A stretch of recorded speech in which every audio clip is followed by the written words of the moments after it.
Kali ini kita akan membahas tentang sejarah masuknya 6 agama di Indonesia.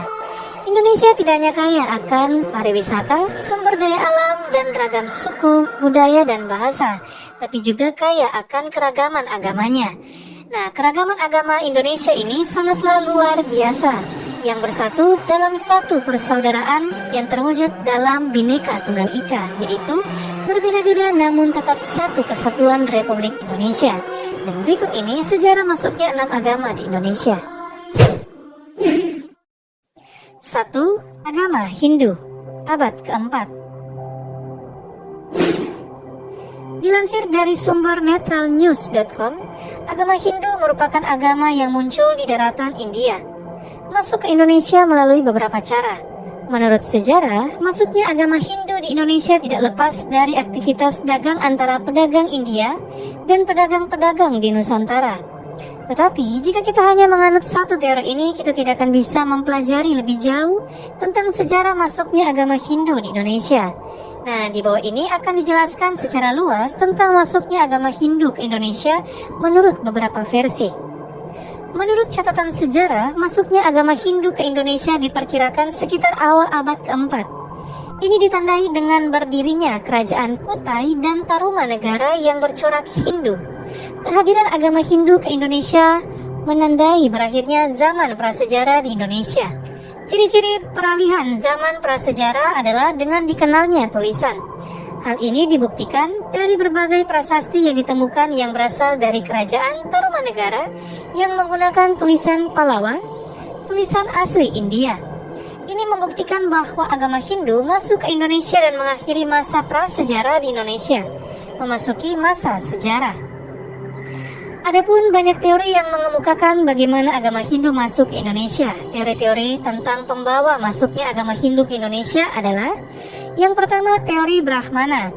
Teori Brahmana dikemukakan oleh Van Leeuwen, berpendapat bahwa agama Hindu dibawa oleh para Brahmana atau para Pinandita ke Indonesia. Pendapat ini disebabkan karena para Brahmana lah yang mengetahui kitab Weda. Selain itu, kaum Brahmana yang bertanggung jawab dalam penyebaran agama Hindu termasuk sampai ke Indonesia. Yang kedua, teori Ksatria. Teori Ksatria ini dikemukakan oleh Majumdar, Maikri, dan Nehru. Mereka mengatakan bahwa agama Hindu dibawa oleh para prajurit India yang ingin menaklukkan Indonesia lalu menyebarkan agama Hindu. Tetapi melihat eksistensi kerajaan di Indonesia, tidak ada satupun kerajaan yang dibawa kekuasaan India. Walaupun pengaruh India dalam kerajaan Hindu di Indonesia sangatlah kuat, karena bangsa Indonesia waktu itu mayoritas menganut agama Hindu. Yang ketiga, teori Waisya. Teori Waisya dikemukakan oleh Krom. Menurut Krom, agama Hindu masuk ke Indonesia dibawa oleh para pedagang atau golongan Waisya. Buktinya banyak pedagang dari India yang berdagang di Indonesia, lalu mereka menyebarkan agama Hindu di Indonesia. Teori ini memang kuat karena sejak zaman dahulu, bangsa-bangsa di Nusantara dikenal sebagai pedagang dan pelaut ulung, sehingga interaksi antara pedagang di Nusantara dengan pedagang India sangat memungkinkan. Dan yang keempat, teori arus balik. Teori ini menyatakan bahwa bangsa di Nusantara belajar agama Hindu di India, lalu menyebarkan kembali di Indonesia. Teori ini kuat, tetapi menurut catatan sejarah, orang-orang di Nusantara baru belajar agama Hindu ke India, pusat agama Hindu, setelah beberapa kerajaan di Nusantara menganut agama Hindu. Ini dibuktikan dari sejarah kerajaan Sriwijaya yang mengirim beberapa orang untuk belajar agama Hindu ke India. 2. Buddha, abad ke-6.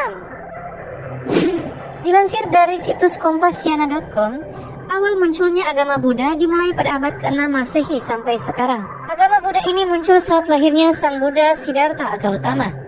Agama Buddha masih dalam perkembangan hingga sekarang. Begitu pula ditambah unsur-unsur kebudayaan India dan kebudayaan Yunani, Asia Tenggara dan Asia Timur. Agama Buddha disebar melalui raja yang bernama Asoka. Ia menyebarkan dakwah di India Timur secara berdarah. Tersebarnya agama Buddha di Indonesia terjadi melalui perdagangan yang menjadi salah satu faktor penyebab masuknya agama Buddha. Para pedagang di India tidak hanya untuk berdagang, tetapi juga adanya interaksi dengan warga Indonesia yang memberikan ajaran agama Buddha. Agama ini bukanlah agama yang baru ada di Indonesia, karena sudah ada sejak zamannya Kerajaan Majapahit dan Sriwijaya. Kerajaan Sriwijaya adalah awal mula peranan dalam kehidupan agama Buddha di Indonesia. Hal ini dilihat dari catatan seorang sarjana dari Tiongkok yang bernama It Sing yang telah melakukan perjalanan dari India dan Nusantara. Setelah kerajaan Sriwijaya, masih banyak kerajaan bercorak Buddha lain di Indonesia seperti Tarumanegara, Mataram kuno, dan lain-lain. Pengaruh India dalam masa kerajaan sangat terasa. Di daerah Jawa terdapat kerajaan Buddha yang bernama Kerajaan Syailendra yang terdapat di Jawa Tengah.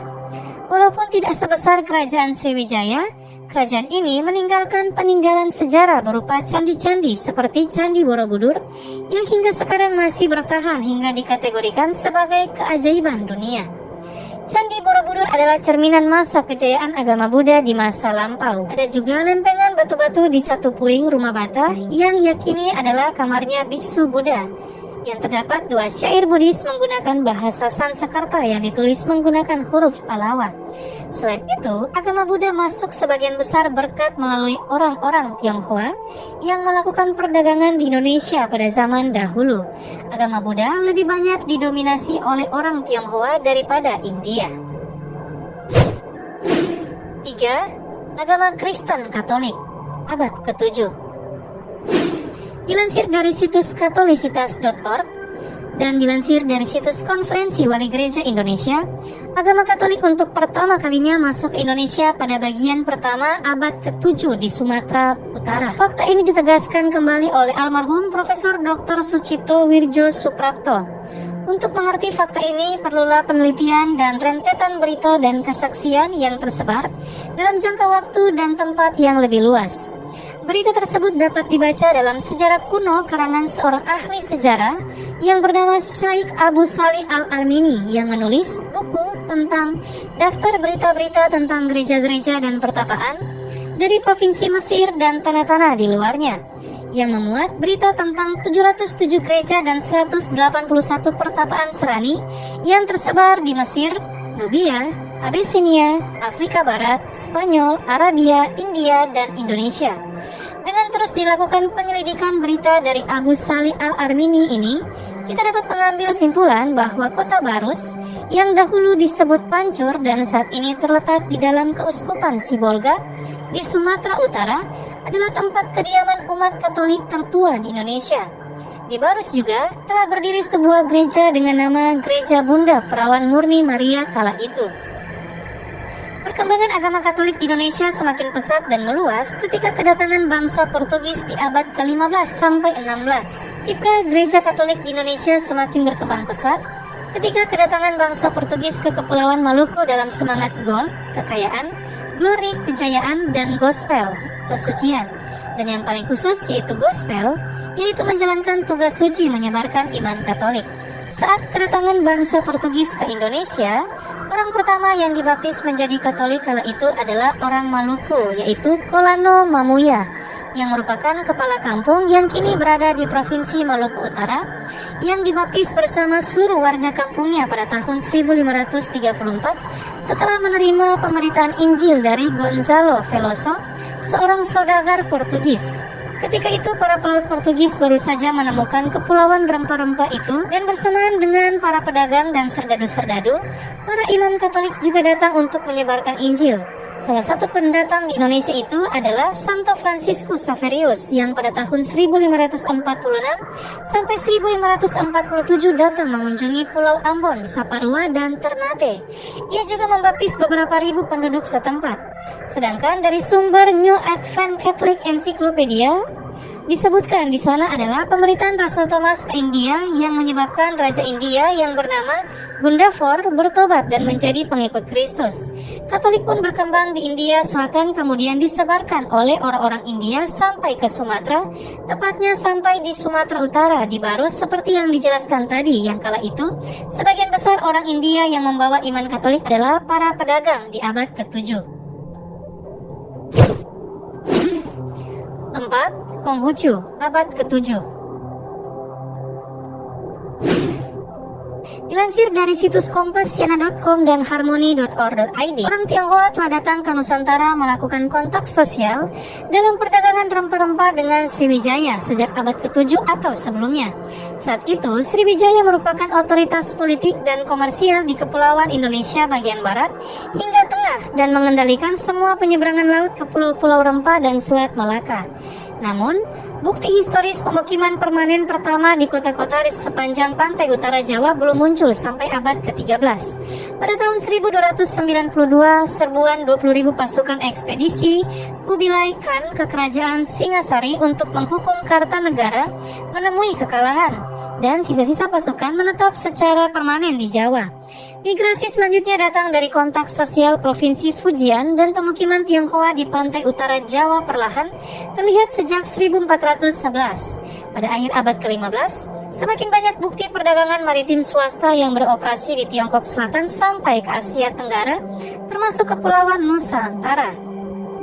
Ajaran Konfusius atau Konfusianisme yang kemudian bertransformasi menjadi agama Konghucu di Indonesia merupakan kepercayaan agama dan bagian dari cara hidup tradisi Tiongkok yang diwariskan dari masa lampau. Konfusianisme atau Konghucu di Indonesia dapat ditelusuri kembali sejak abad ke-17, di mana di Pontianak terdapat bangunan tua sebagai tempat pemujaan bagi Konfusius. Kehadiran agama Konghucu di Indonesia telah berlangsung berabad-abad lamanya. Lenteng Ban Hing Kiong di Manado didirikan pada tahun 1819. Di Surabaya didirikan tempat ibadah agama Konghucu yang disebut mula-mula Bun Chiang Su. Kemudian dipugar kembali dan disebut sebagai Bun Bio pada tahun 1906. Sampai dengan sekarang, Bun Bio yang terletak di Jalan Kapasan 131 Surabaya masih terpelihara dengan baik di bawah asuhan Majelis Agama Konghucu atau Makin. Bun Bio, Surabaya, didirikan Kong Kau Hue sebagai lembaga agama Konghucu pada tahun 1918. Pada tahun 1923 telah diadakan kongres pertama Kong Kau Chuang Hue, lembaga pusat agama Konghucu di Yogyakarta, dengan kesepakatan memilih kota Bandung sebagai pusat.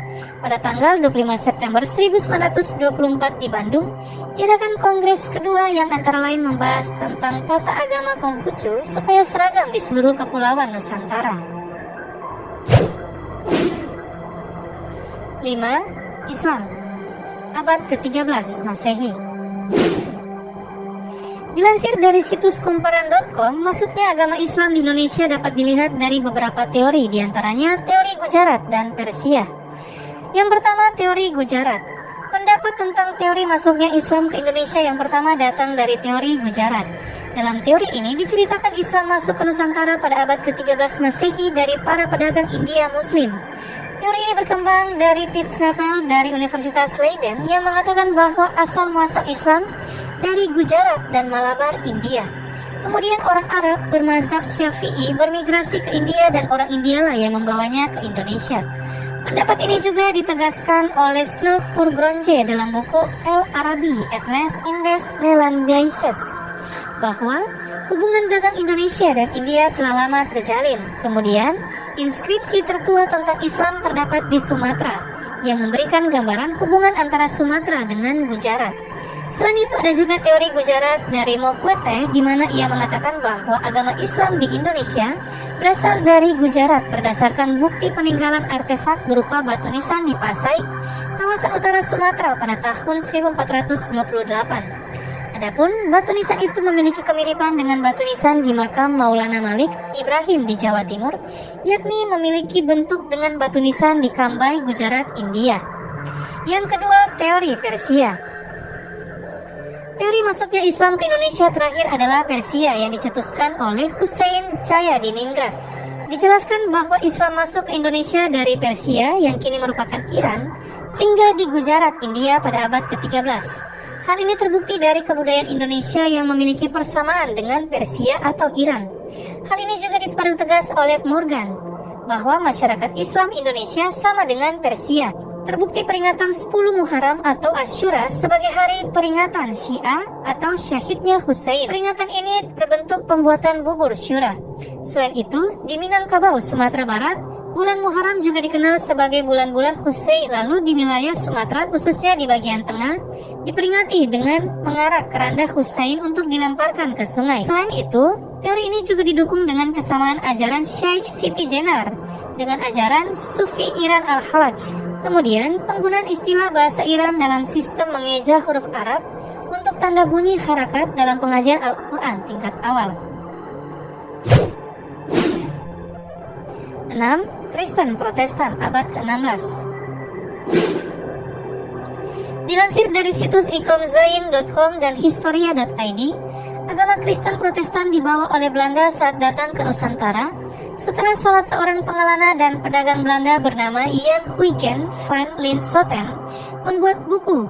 Perjalanannya berjudul Itinerario atau sering diucapkan para travel blogger sebagai itinerary.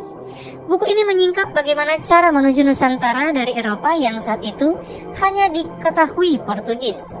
Berkat buku ini, ekspansi perusahaan dagang Belanda ke wilayah Nusantara pun mulai dilakukan. Salah satunya adalah ekspedisi terkenal yang dipimpin oleh Cornelis de Houtman pada tahun 1596 di Banten. Agama Kristen Protestan yang dibawa oleh Belanda bercorak Lutheran dan Calvinis. Oleh karena itu, kebanyakan gereja-gereja Protestan di Indonesia beraliran Lutheran dan Calvinis. Aliran Lutheran seperti HKBP dan aliran Calvinis seperti Gereja Masehi Injili di Minahasa, Gereja Kristen Indonesia, dan Gereja Protestan Indonesia bagian Barat. Kejayaan VOC turut menjadikan penyebaran agama Kristen Protestan di Indonesia semakin berkembang pesat. VOC mendukung penyebar Protestan mengambil alih umat Katolik yang ada di kawasan Indonesia Tengah dan Timur, seperti Sulawesi Utara, Maluku, dan Maluku Utara. Misi Katolik dari Portugis dilarang oleh Belanda dan banyak umat Katolik kemudian diprotestankan, khususnya di Kepulauan Maluku dan Sulawesi Utara seperti Minahasa dan Kepulauan Sitaro. Protestan menjadi anak emas VOC dan mengalami masa kejayaan. Sementara agama Katolik yang lebih dulu mendominasi wilayah Indonesia Timur harus terdesak dan menyisakan wilayah NTT khususnya Flores dan Timur Leste sebagai basis utamanya yang pengaruh Portugisnya lebih kuat dibandingkan dengan Belanda. Kala itu Portugis menjadi musuh dari Belanda. Kemudian VOC bangkrut. Meskipun telah bangkrut, kerajaan Belanda menerapkan pemisahan antara gereja dan negara. Pemerintah Hindia Belanda tetap memberikan peran besar dalam perkembangan Protestan. Atas inisiatif pemerintah kolonial, orang-orang Kristen Protestan digabung dalam satu organisasi gereja Protestan di Hindia Belanda. Pemerintah kemudian mensubsidi gereja dan menggaji para pendeta. Demi kepentingan politik kala itu, pemerintah mengizinkan penginjilan ke daerah-daerah. Ya, sahabat angkaran data, itulah dia sejarah masuknya 6 agama di Indonesia. Wah, luar biasa ya. Kita meskipun berbeda secara iman, namun kita merupakan satu kesatuan kemanusiaan. Walaupun kita berbeda-beda, namun ingat, kita tetaplah satu kesatuan Republik Indonesia. Salam toleransi dan cinta tanah air. Sekian dan terima kasih.